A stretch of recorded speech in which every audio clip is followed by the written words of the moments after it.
Hello, my name is Tamika Landrum, and I'm recording for Technology and Society on Monday, July 18th. Technology, it affects people on an everyday basis. It affects how we live, communicate, travel, and even entertain others. Since the beginning of the millennium in 2000, there has been major advancements with technology. There's there's apps and websites devoted to anything and everything we have questions on. Um, just some examples from A to Z.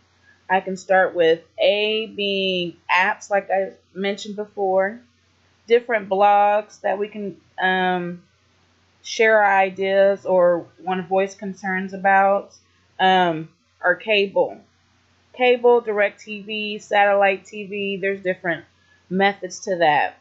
Cell phones. Cell phones have came a dramatic way from the big cell phones to the little ones to the different kinds, from iPhones to Androids, and the ability of them to do just about anything that we need them to do. Next, we'll go to uh, dating. We use technology for dating sites. We can hook up or meet other people that way.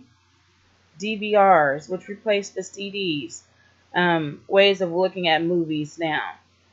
Also, different websites, different social medias, Facebook, iPods, music, movies, ways that we can get movies. We can go to a little Netflix stand, and just order and pay for a movie to watch.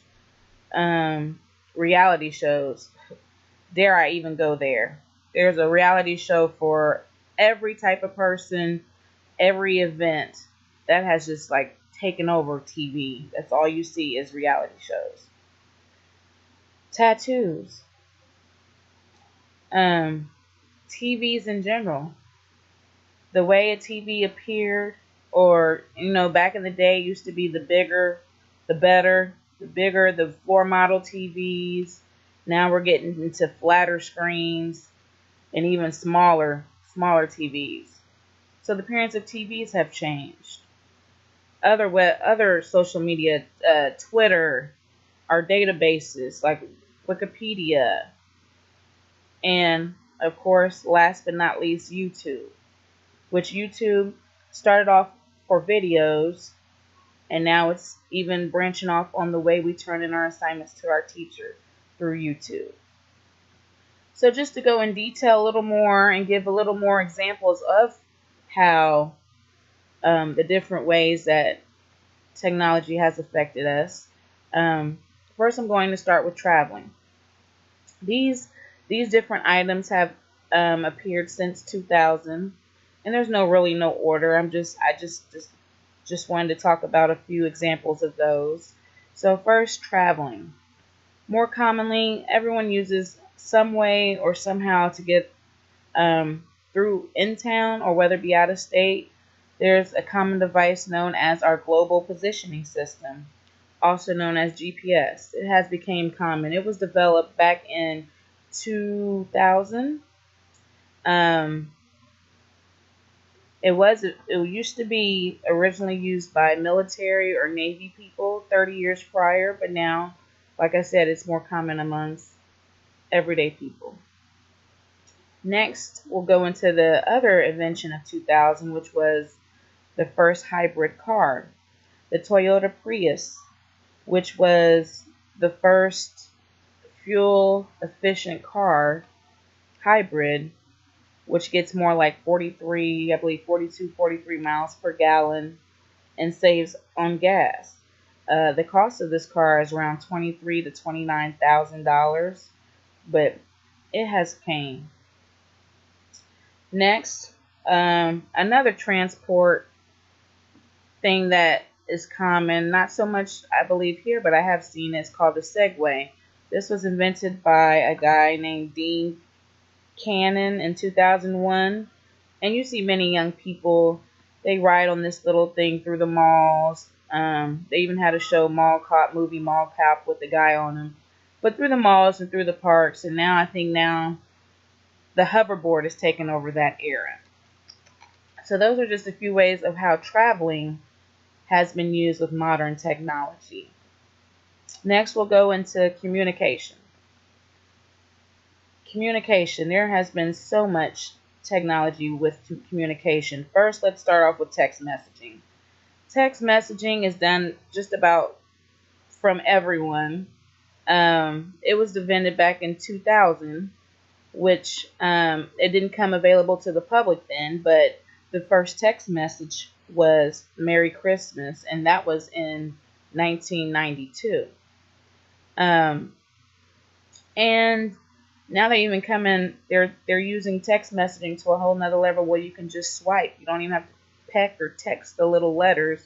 You can swipe and make a word. So that is coming more efficient in modern technology.